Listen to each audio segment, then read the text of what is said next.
Thursday evening refresh ஆனதுக்கப்புறம் கிச்சனில் afternoon wash பண்ணியிருந்த வெசல்ஸ் எல்லாமே அப்படி அப்படியே இருந்துச்சு. அதெல்லாம் அந்தந்த பிளேஸில் எடுத்து வச்சதுக்கப்புறம் ஹஸ்பண்ட் மண்டே வந்து ராமேஸ்வரம் போனார்.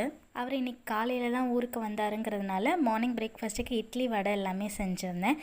மீதமாக வந்து கொஞ்சம் ஃப்ரிட்ஜில் ஸ்டோர் பண்ணி வச்சுட்டேன். நைட் வந்து நாத்தனார் பொண்ணு வருவா, அவளுக்கு வந்து செஞ்சு கொடுக்கலான்னு சொல்லிட்டு நைட் டின்னர் வந்து சப்பாத்தியும் தக்காளி குருமாவும் செஞ்சிடலான்னு என்னோடய ஸ்டைலில் நான் எப்படி தக்காளி குருமா செய்வேன்னா, பூண்டு வந்து குட்டி குட்டியாக கட் பண்ணிப்பேன். இஞ்சி பூண்டு பேஸ்ட் வந்து போட மாட்டேன். பெரிய வெங்காயமும் கட் பண்ணி வச்சுட்டு அப்புறம் மிக்ஸி ஜாரில் தக்காளி, தேங்காய், சோம்பு, பொட்டுக்கடலை இது எல்லாமே நல்லா அரைச்சிக்கணும். அப்புறம் ஒரு கடாயில் எண்ணெய் சேர்த்துட்டு பட்டை, கிராம்பு, கட் பண்ணி வச்சுருந்த பூண்டு, பெரிய வெங்காயம், கருவேப்பிலை கொஞ்சம் நல்லா ஃப்ரை பண்ணதுக்கப்புறம் அரைச்சி வச்சுருந்த பேஸ்ட்டையும் அதில் வந்து சேர்த்துக்கலாம்.